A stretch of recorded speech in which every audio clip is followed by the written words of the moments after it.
We are about 2 weeks into the WNBA season for 2025, and we've already seen a lot.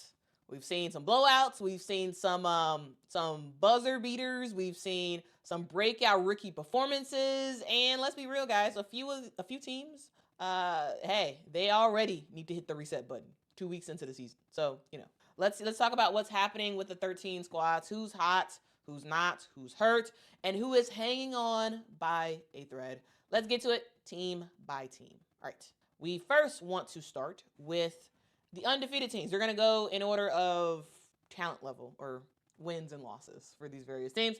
First up, let's talk through the Minnesota Lynx, who I am calling the quiet killers. Guys, the Minnesota Lynx, they're continuing to be amazing.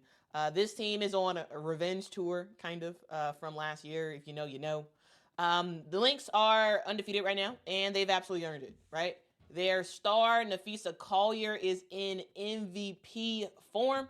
She's averaging 29.5 points a game, 7.3 assists a game, and 6.3 rebounds a game. Also, not only is she knocking down a whole bunch of buckets, not only is she scoring a lot of points, she is doing it efficiently, shooting 56% from the field. Also, it helps that the Minnesota Lynx has one of the best defenses in the WNBA, allowing just 77.5 points a game. And, this team is a very, very unselfish team. They love to pass the ball around, leading the league in assists with 25.5 assists per game. Here's the deal. This team is rocking and rolling. They're looking very, very good because they have a lot of players who do their job well. Players like a Jessica Shepard, who is having a fantastic season after being away from the league last year. To Courtney Williams, who even when she has a terrible game, who do they look to on the bench? They look to Napheesa Collier.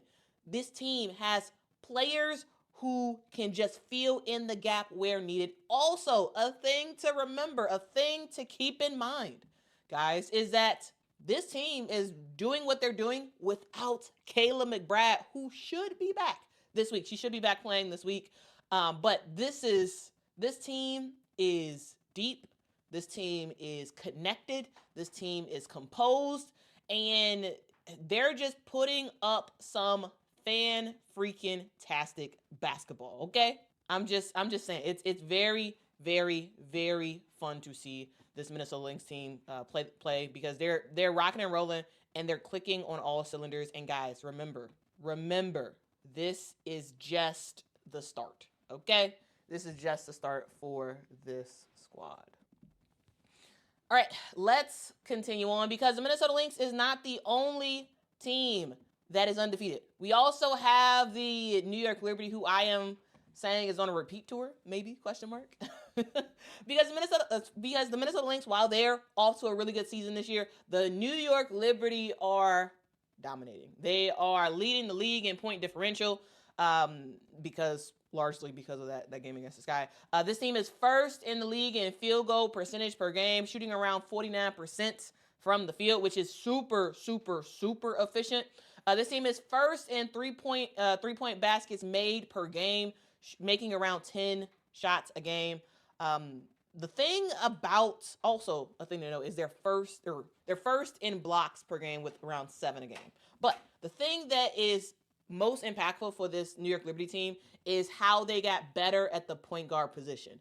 And I'm talking none other than Natasha Cloud. Guys, Natasha Cloud, it seems like ever since she stepped foot in New York, this girl has had a permanent smile on her face. And what's there not to be happy about? She has been proven to be a huge pickup for this New York Liberty team. She's averaging 18.7 points a game, 7.7 assists per game, 2.7 steals a game, shooting 55% from the field. Tosh Cloud is offensively doing her big one, and defensively, she is shutting down players. She is off to a fantastic year. I would dare say the best year of her career this year with the New York Liberty. We'll see how it continues, but a fantastic start for Natasha Cloud. We also have Sabrina Ionescu, Brianna Stewart, and Jonquel Jones all having great starts to their season as well, which is pretty much expected. No real surprise there, but the thing that was not expected, and the thing I want to call out, is the play so far by Kennedy Burke. Kennedy Burke, to start off the season, is on fire, guys. Kennedy Burke is playing a lot of minutes this year, and it's for good reason, because she is knocking down shots. Guys, fun stat. Did you know Kennedy Burke is shooting 70% from the three? 70% from the three. I'm just saying. And she is adding in around 11.3 points a game for the Liberty. Of course, that 70% mark is not going to last as the season goes on, but Kennedy Burke is off to a fantastic start. I love watching her play, and she's one of those players that, people may not know her name, but I'm telling you, she's putting in that work. Okay, she is putting in that work. All right. Let's continue on. Again, we're going through every single team in the W just to kind of let you all know what in the world is going on with them. And next up, we have the Phoenix Mercury, who just have a lot of new faces, right? The Phoenix Mercury are 3-1 into the WNBA season so far. So 3 wins, 1 loss. This team is very, very gritty, and this team is doing kind of what I expected. You got Alyssa Thomas, who's stuffing the stat sheet, kind of doing what she normally does in terms of points, assists, rebounds, and just defensively doing her thing. You got Satu Sabli, who is providing a huge void for this Phoenix Mercury team in terms of her ability to kind of be versatile and do a little bit of everything. And the thing to note about this Phoenix Mercury team is not only do you have an offensive weapon like Satu Sabli, you also have elite defense. All right, this team is number 1 in the league in defensive rating at 89.3, right? So not only are you scoring points, you are also making sure that you are just sort of leaving your mark in terms of defense, because defense can and will win championships. That's something to note. And so I had to talk about that because, we talk about offense a lot. Offense is crazy important. Absolutely offense is important. But I also think it's pretty cool, the fact that this team is leading the W in defense as well. Satu Sabli adding around 19.8 points a game. Alyssa Thomas, 16.5 points a game. But the thing I want to take note is there is a rookie. Well, actually, they have a couple of rookies on this team, but there's a rookie. Her name is Monique Okoa Makani.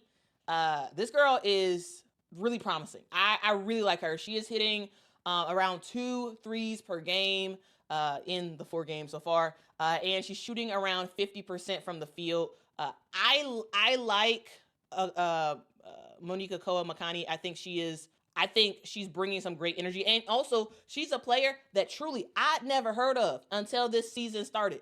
And I'm looking at her, I'm like, okay, she can shoot. Okay, she can make an impact. She's averaging around 10 points a game. Again, of course, not the star of the team. However, this team has primarily, in terms of the names that we really know, they got Satu and they have Alyssa Thomas. So there's a lot of players on this team that people weren't really aware of before this season started, and I'm enjoying how some of these players are stepping up. Another player who I see is stepping up is Catherine Westbeld as well. Catherine Westbeld, that last name may sound familiar because her sister plays for the Chicago Sky, Maddie Westbeld. But Catherine Westbeld is a player that I wasn't very familiar with that much, but I think that she's also starting off with a really good season so far. She's averaging around 6 points a game. Again, not the most, but when she comes in the game, she is pretty impactful. Of course, you got Sammy Whitcomb, who's putting in some good minutes as well. Kalani Brown, I think, has found her new place to be, and I actually like the way that Kalani Brown is working with this Phoenix Mercury team. So I'm thinking it's looking pretty good. It's looking pretty good for this Phoenix Mercury squad. And the thing to note about Phoenix is that they are doing what they are doing without their best player in Kahleah Copper. So the fact that Kahleah Copper has been out for the start of the season, the fact that she's going to be out for the next couple of weeks, I think it's awesome to see this team doing what they're doing. And can you imagine what happens when Kahleah Copper comes back? Okay. All right. I'm just saying. LL Kune says Kalani Brown looks better in Phoenix for sure. Yeah. Because again, Kalani Brown, she's not a starter, right? No one's asking her to play a ton of minutes per game, but the minutes that she's playing, I think she's making an impact on the team, which is all you can really want from a player like a Kalani Brown. Twinkie, thank you so much for the super chat. Salute to you. Thank you. Says, good morning, Quita. Love your content. Can I have the deets on your shirt? Yeah, sure. This is a Samson shirt. This is sort of like in like video game style. Like imagine like the really old school video games, and like it's very pixelated. That's like the style of the shirt. It's like pick your player 1 or player 2. But it's from Faithlets. It's a clothing brand online. I have a lot of their clothes. I need to reach out to them and ask if they could sponsor the channel, because I buy a lot of their shirts, because I think it's fun. I think it's a fun shirt. But yeah, that's the shirt. Thanks for the super chat, and thanks for the question. All right. Yes, 8-bit. Yes. Correct. All right. So again, this team, the Phoenix Mercury, they're without both Kahleah Copper and Natasha Mack. This team is looking pretty dangerous right now, and I can't imagine once Kahleah Copper comes back fully healthy. It should be fun to see. Okay. All right, we are going down the list. And next up, let's talk about the Seattle Storm. And my question for the Seattle Storm is, they're back? Question mark? You know, the Seattle Storm has had a couple of runs where they have been amazing. And it seems like maybe this is the season for the Seattle Storm. We have this Storm team looking really good. First up, I got to talk about Madam President, aka Nneka Ogwumike, who is off to a monster start. Guys, Nneka is averaging 20.5 points a game, 10.3 rebounds a game. She's shooting 59% from the field. Y'all, Nneka is on her big one this year. The Storm are top 5 in both offense and defense. And defensively, they're doing a thing, forcing around 8.3 steals per game. Y'all, not only is Nneka playing at the top of her game, we also have Skylar Diggins, who is looking fan-freaking-tastic as well. She is continuing on from what we saw of her in Unrivaled. She is averaging 19 points a game, 8.8 assists per game as well. Y'all, Skylar and Nneka, they looking great. And you know, there was some question marks of like, truly, how good is this Seattle Storm going to be? Is it going to be like last year, where like there was a lot of hope and like thoughts about how good they were going to be, and then they just kind of didn't live up to the hype? Like, what was this team really going to look like? And I'm gonna tell you, from the start of it, again, we're only a couple of games and we're only 4 games in. However, they're looking pretty good. Not only is Nneka and Skylar doing their thing, but they also have Gabby Williams, who's going to be here for the full season. She's doing pretty good, averaging around 10 points a game. But the person I want to talk about, all right, the person I want to talk about with this Seattle Storm team is Erica Wheeler. Because Erica Wheeler is making her stamp on her new squad, guys. Just on Sunday against the Aces, y'all, Erica Wheeler dropped 21 points, 7 assists. Guys, she dominated in that game. And on the season so far, she's averaging 9 points a game. So shout out to Erica Wheeler. You're doing your thing. And sometimes, guys, change is really good for us. Seems like she is enjoying her time in Seattle. And you can tell by the points that she and the impact that she is like having a good time in Seattle. Again, change is good. Nothing wrong with a little bit of change here and there. All right, next up, let's talk about the Golden State Valkyries, the expansion team. And the thing I have to say about this team is potential. Potential. All right. Because this expansion squad has no sort of like traditional draft rookies, but this team is sitting at 2-1. The reason why is because their defense is pretty solid. Their defense is pretty solid. They're also leading the league in steals per game, which is kind of fun. 10.3 steals per game. You know, one not so good stat that they have that I have to talk about. So while there are a lot of cool things happening with the Golden State Valkyries, there is one really bad stat that I have to talk about, have to acknowledge it. But I do think that hopefully they'll be able to right the ship as the season goes on. Is guys, this team, the Golden State Valkyries, lead the league in 3-point attempts per game. They lead the league in 3-point attempts per game with 33 3-point attempts per game.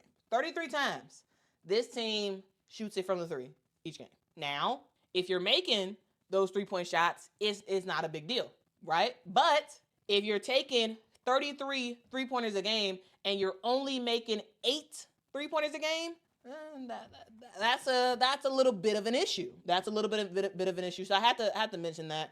I do think that their strategy seems to be let it fly and it'll work itself out. That seems to be the strategy for this team, and we'll see ultimately if those threes kind of work itself out. But this team overall has a whole lot of heart, guys. We have some WNBA newcomers in Janelle Salon and Carla Lates, who are off to a fan-freaking-tastic start, guys. These are two players, again, with the Golden State Valkyries, a lot of European players, and those two in particular, they are doing their big one, off to really good starts. We also have Kayla Thornton and Veronica Burton sort of bringing that WNBA leadership to this team. They're very experienced players. We also have Tiffany Hayes as well, who's very experienced, though she is, I think she's listed as day-to-day right now, so that's something to note. But this team has a really good mix of international and like traditional WNBA players. And I have to say, I was wrong about the Golden State Valkyries. I didn't think this team was going to be that great to start the year. However, they're off to a really good start, and I think they're a fun team to watch. And you better watch out for the Golden State Valkyries because they have a chance. Like, this is a team that's not gonna get blown out very often. I think they're gonna hang in there, and they're gonna do a series of threes to getting in the paint and scoring to getting mid-range jumpers. They can do a little bit of everything, and I think they're a fun team to watch. So watch out for the Golden State Valkyries, and they got a lot of potential. A lot of potential. Okay? Next up, let's talk through the Atlanta Dream. Oh, actually, real quick, a thing to note is about the Golden State Valkyries is that Tiffany Hayes is currently out, injured. She's listed as day by day. Also, Monique Billings is listed as day by day as well, and Cecilia Zandalicini is just listed as out. So a couple of injuries, but hopefully they get it together. All right, next up, we have the Atlanta Dream. So the Atlanta Dream, this is a team that is not at full strength yet, but they are hanging in there pretty well. Despite dealing with a bunch of injuries and players being down, like Brittany Griner and Tina Powell and Jordan, and especially Jordan Canada, this team is at 3-2, which again, not bad at all. According to there's some good news, I would say. According to a AP injury report that I saw this morning, it didn't have Tina Powell or Brittany Griner on the injury list, and so that's something to note. It seems like we may see Tina Powell play today. Remember, she got hit in the face and was dealing with a face injury. She did not play or was not even with the team in the last game for the Atlanta Dream. And then Brittany Griner has been dealing with some knee issues, so she was out as well. But according to this AP report that I ended up seeing earlier today, it does not have Brittany or Jordan Canada, or Brittany or Tina Powell on the injured list. So right now it just has Jordan Canada out, but we'll see if that changes as the day goes by. But as of right now, it looks like a thing. That's possibly good news. All right. Also, guys, I just want to take a quick break to just say, hey, if you all could do me a huge favor and hit that like button, it really does help the channel out a lot. I make content all about women's basketball, so if that is your thing, and make sure to subscribe and rock out with the awesome people of the internet. We have a good time talking about women's hoops every single day. So if that is your thing, make sure to hang out with the squad and just hang out. Let's talk about women's sports together. Okay, hit that like button. Y'all are in the chat. Y'all in the chat for a reason, so make sure to hit that like button. Again, really does help. And also, if you're watching this on replay, hit that like button as well. All right. For the Atlanta Dream, the thing I love about this team is that we see Alicia Gray off to a fan-freaking-tastic start this season. She's averaging 19.4 points a game, leading the team. Also in assists per game, which sure is good for Alicia Gray, but not good for the entire team because, again, your actual point guard is out. Alicia Gray is averaging around 4.8 assists per game, which is, again, is pretty good.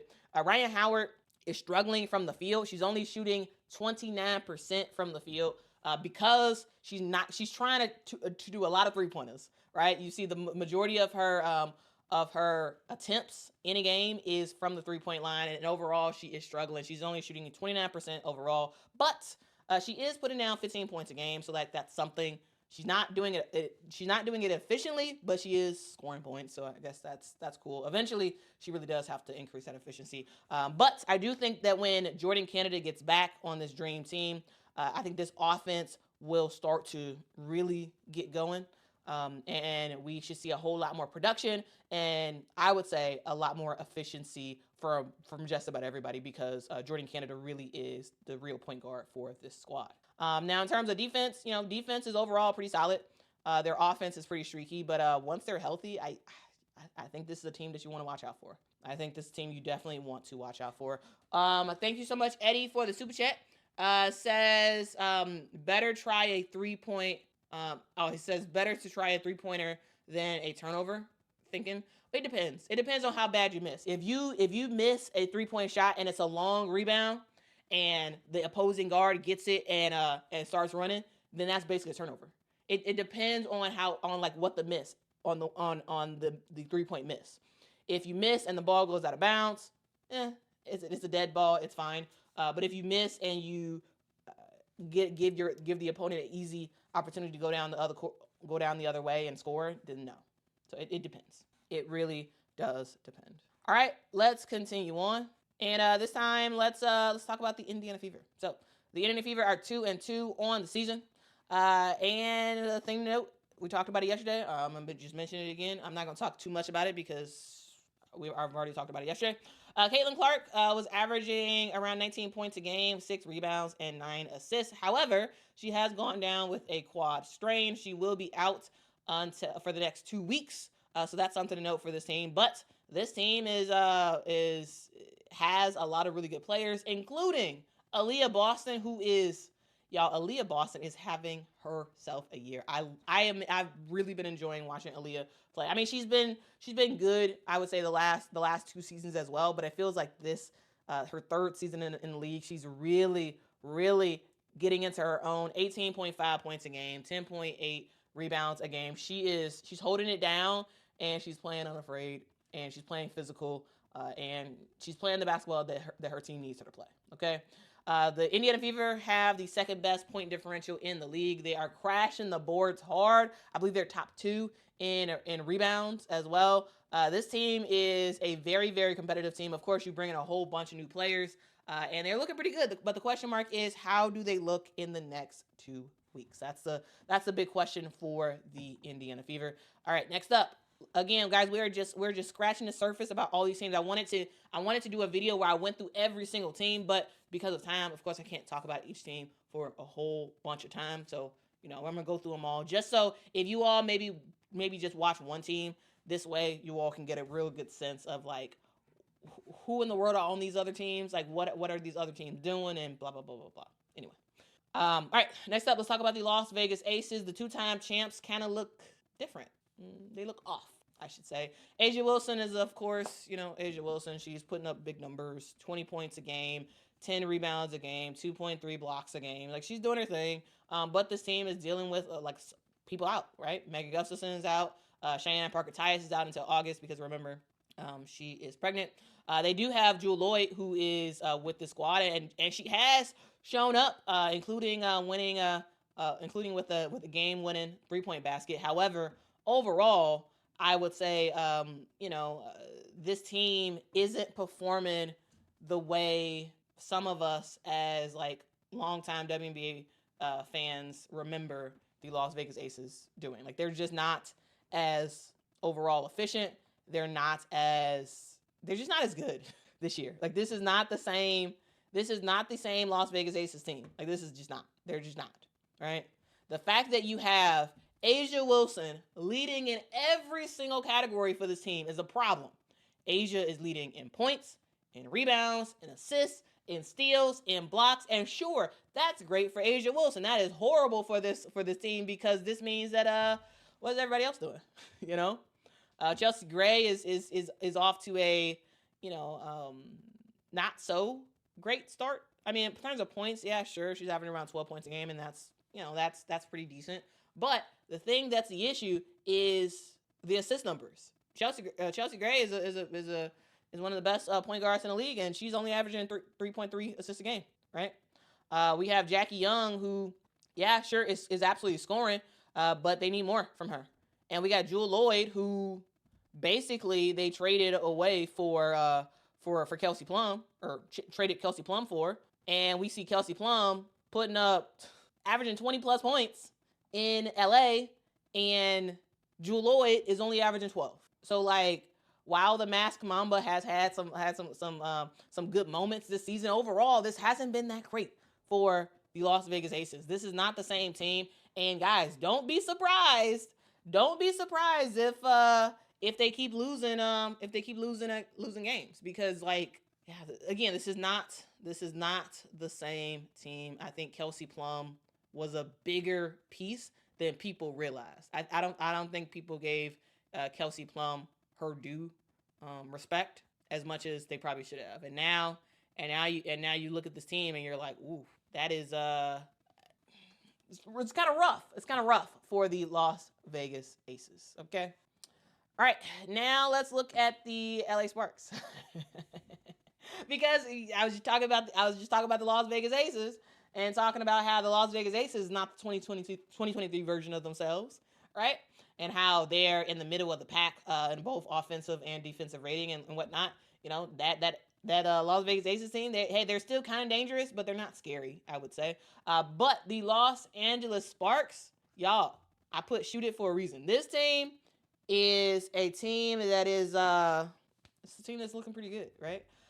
This team that is in a way running on fumes in terms of the injuries, but they're still fighting. They are still fighting, and they're still putting up really, really good numbers. Y'all, the LA Sparks have been without Cameron Brink, without Julie Allemand, without Ray Burrell, without Rakia Jackson at times, and yet they are still pulling out wins. Kelsey Plum, I kind of talked about her earlier, but Kelsey Plum has been bringing the firepower in LA. She's letting everybody know that I am about that life. I can carry a team.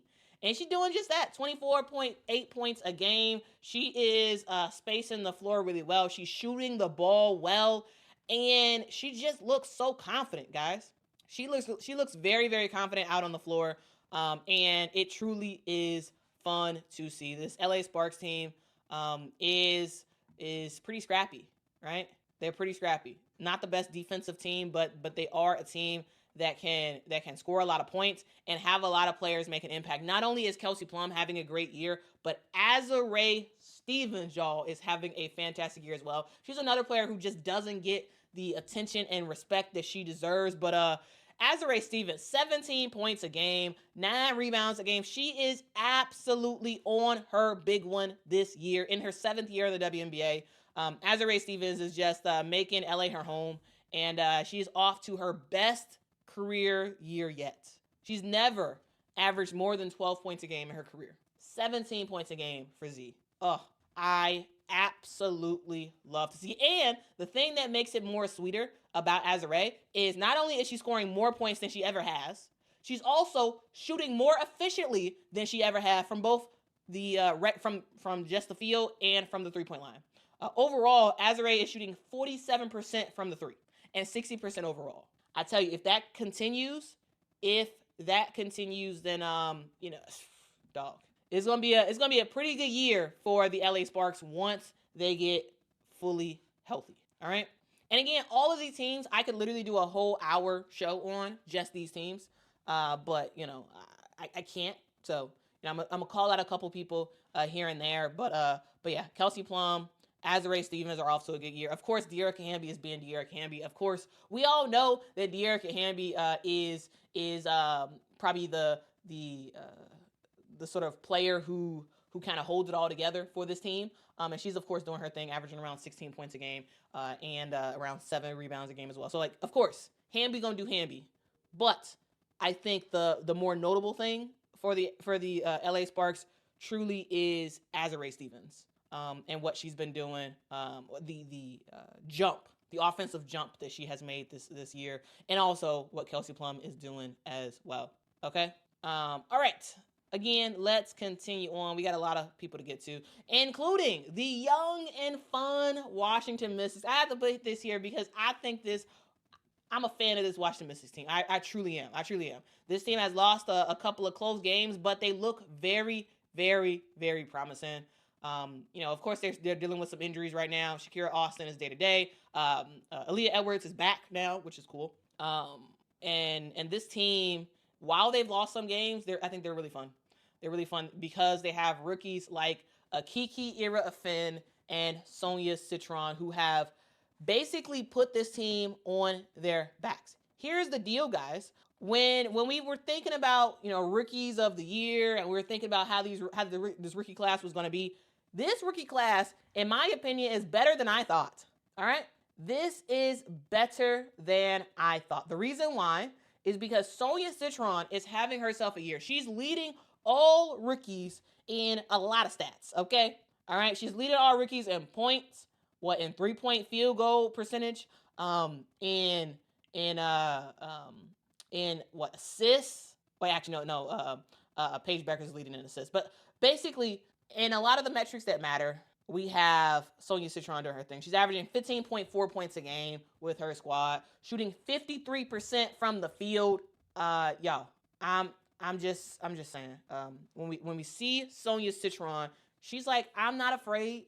They're young and unafraid. She's like, hey, I know I can shoot some threes. Watch me knock down some threes. Shooting 47% from the three. Watch me knock down some threes.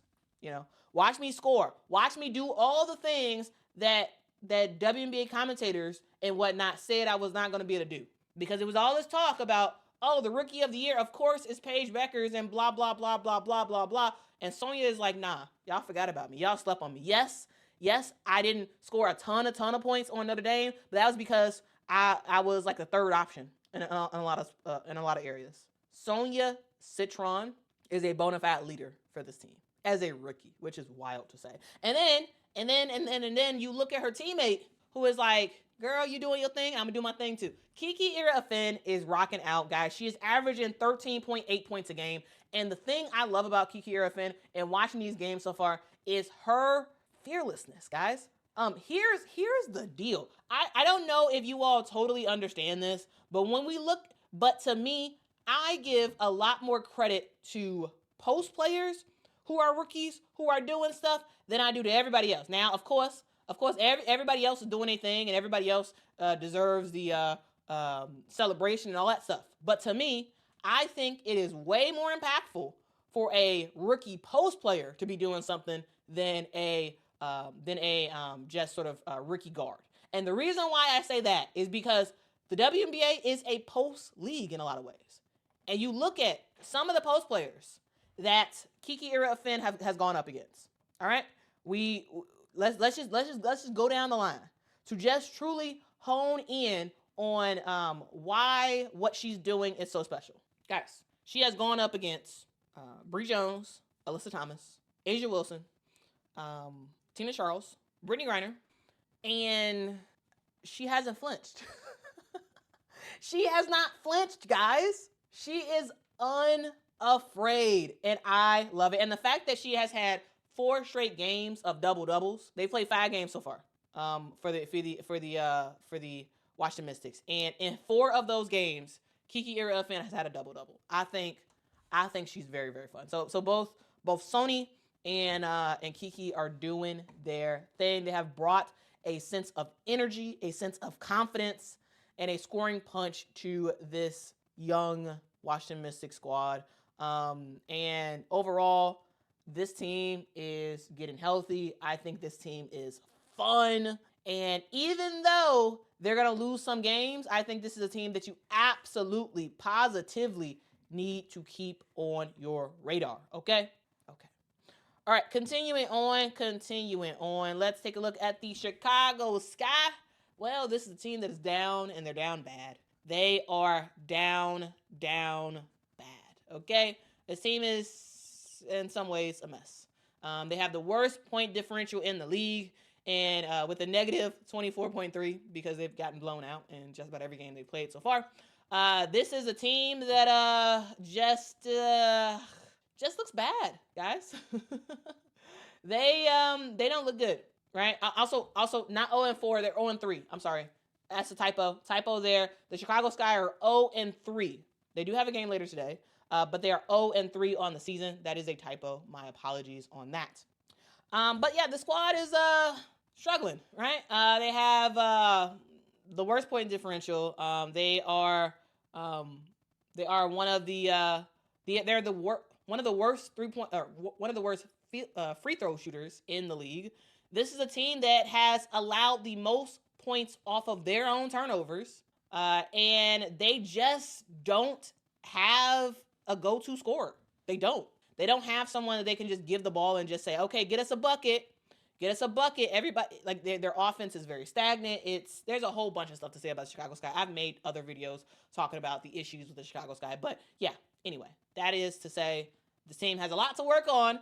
And coaching and spacing are major issues for this team. Tisha says typo or prediction. Well, I would say prediction probably. But yeah, it's they are 0-3 on the season. They have only played 3 games. They have not played 4 games. I mean, we'll see after tonight. What happens. But yeah, as of right now, they are 0-3. They do play the Phoenix Mercury tonight, so you know, that's not a. Joseph says typo is not wrong, so I would be 0-4 by the end of the day. I mean, I don't think you're wrong. I don't think you're wrong. We'll see what happens, though. We will see what happens. All right, we got 2 more teams to go. All right, we have the Dallas Wings next, and the Dallas Wings, they're another team that are losing games. They have not won a game just yet. We'll kind of see. We kind of see how it goes. They do have a game later today against the Connecticut Sun, who are also 0-4 on the season. And so one of these teams got to win. One of these teams will end up with a dub at the end of the day, and so that's kind of cool. The Dallas Wings, they're underachieving across the board. This is a team that is like pretty bad in terms of their defensive rating at 105.5. They're in the bottom 3 in terms of field goal percentage. They're towards the bottom in rebounds. And they've given up a bunch of points in the paint. Here's the deal. This is a team that doesn't really have a center. Not really. The center was Tiara McCowan, but it seems like she's kind of lost that spot. And they're trying to make some stuff work with undersized centers like Myisha Hines-Allen and whatnot. But overall, this team is just, they're not looking good. They are not looking good at all. And we'll kind of see how the season continues to go. This is a team that they look kind of promising, but yeah, they don't look great. Thing to note, guys, is that it looks like Myisha Hines-Allen is listed as day-to-day, but we'll see what happens. This team is looking like they might end up being a lottery team again. They're not looking good. The good news is that Paige Beckers is continuing to pass the ball really well. She's averaging around 6 assists per game, towards the top of the league in that stat. But overall, she has the inefficiency bug of the rest of her team has bit her. This is someone who at Connecticut was very, very good and efficient from the field, and she kind of has lost that. However, a thing to note is that Dallas plays Connecticut tonight in Connecticut, and remember, Paige Beckers went to UConn. And Mohegan Sun Arena, where the Connecticut Sun play, is where the UConn Huskies have actually played a lot of their games at. And so it feels like a second home to her. And it's a question mark of number one, I think that arena is going to be packed. They're going to be sold out for that game. But the question is, does Paige Beckers kind of return back to her efficient self? Like, she's attempting a lot of shots per game, and she's not hitting them. And so we'll see what happens with that. But I do think that Paige and Enrique, I don't think they're meshing together right now. I don't think they are. They're not.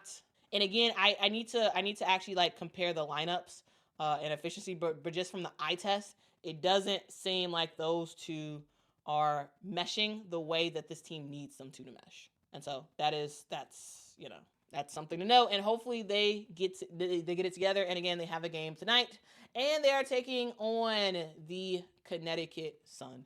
Now, the Connecticut Sun is another team that is, not good, right? This team was in a lot of ways a title contender, 2 years ago.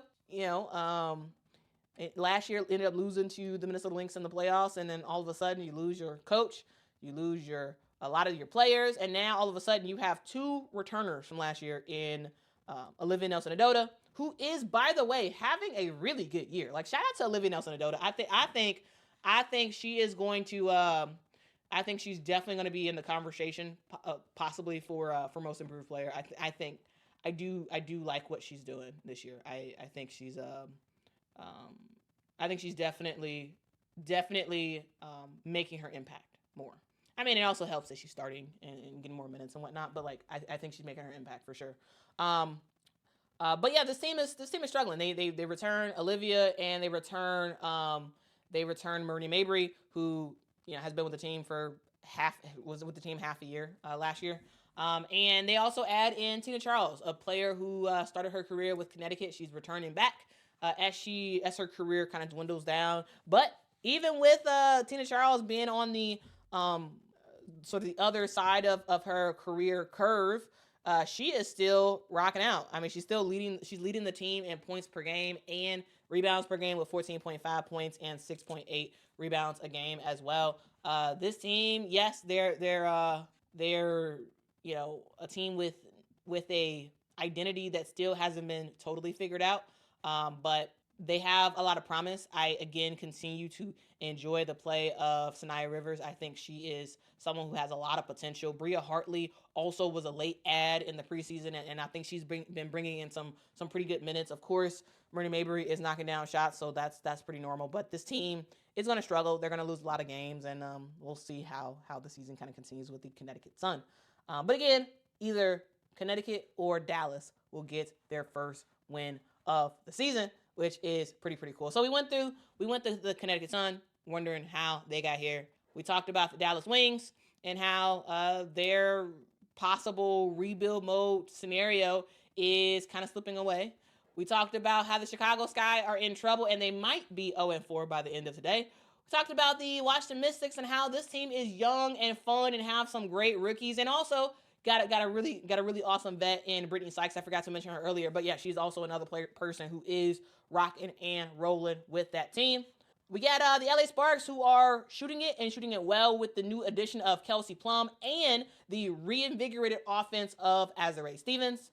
We talked about the Las Vegas Aces and how they just look different. They look different. They're not the same team as they used to be, and the fact that A'ja Wilson is leading every single metric with the Las Vegas Aces, which is cool for her, terrible overall for the overall success of this team. We talked about the Indiana Fever and how they have an injury scare with Caitlin being out for 2 weeks, and we'll see what the rest of this team is going to do. But Aaliyah Boston has been stepping up and stepping out for this team this year, and we'll see if she is able to continue her fantastic season so far. We talked about the Atlanta Dream and how this team is not at full strength yet. They've had a lot of injuries. However, they do have a lot of promise with the players on the court. Bree Jones is off to a pretty good season so far. We have Alicia Gray, who is scoring the bucket pretty efficiently. We have Ryan Howard, who, yes, is scoring, not efficiently, but the hope is that once they get Jordan Canada back, this team will be back in action. We talked about the Golden State Valkyries and how this team has a lot of potential. They have a really good mix of international players and more WNBA players that are making it work in Golden State. They've gotten some good wins so far, and we'll kind of see how the season continues for the Golden State Valkyries. We talked about the Seattle Storm and how this team may be back. They are rocking and rolling on the back of both Nneka and Skylar, and how Gabby Williams is doing her thing. And this team is they're looking pretty good with the addition of Erica Wheeler to sort of bring that impact and energy off the bench. I think this team is looking pretty fun. But the question is, how far will they make it? We talked about the Phoenix Mercury and how this team is looking pretty good, right? With the new additions of both Satu Sabally and Alyssa Thomas. They do have Kahleah Copper, who is still out. We'll see how that continues to go when she does return. But as of right now, this Phoenix squad they're holding their own. They're absolutely holding their own so far. They're defensively coded, and when you're defensively coded and you have some offensive struggles, hey, you can wade through that water pretty well. We also talked about the New York Liberty and how they are one of 2 undefeated teams so far this year. They are running off the backs of their star players that we know of, right? Of course, Sabrina, Brianna, and Jonquel, they're absolutely doing their thing. However, they do add in the addition of Natasha Cloud, who is the point guard extraordinaire that she is. She's passing that basketball well. She's shooting the ball efficiently, and she's playing some fan-freaking-tastic defense. I mean, what more could you want in New York? And finally, the other undefeated team, we have the Minnesota Lynx, and the Minnesota Lynx are looking pretty good as well. They are rocking and rolling. I call them the quiet killers because they don't bring that much attention to themselves, but they are a fun squad who can just get wins. Defensively, they look good. Offensively, they look good. And they have players all over the place who can step up and make an impact. All right? So we've gone through every single WNBA team. What do y'all think? I'm curious to hear what you all have to say about your thoughts about these teams. What do y'all think? What teams are y'all very excited about? What teams are y'all not very excited about? What teams is disappointing to you? What teams are actually exceeding your expectations? Let me know in the comments below. Also, if you all appreciated this sort of like quick-ish, I tried to be as quick as possible going through these teams. Let me know by hitting that like button. Also, just let me know your overall thoughts about this type of coverage. Are y'all interested in me doing this like at the start of every week? Just sort of like recapping and just talking through these teams. I'm curious. I'm curious. Also, do you think this is like a every 2 weeks or at the top of every month do this or whatever?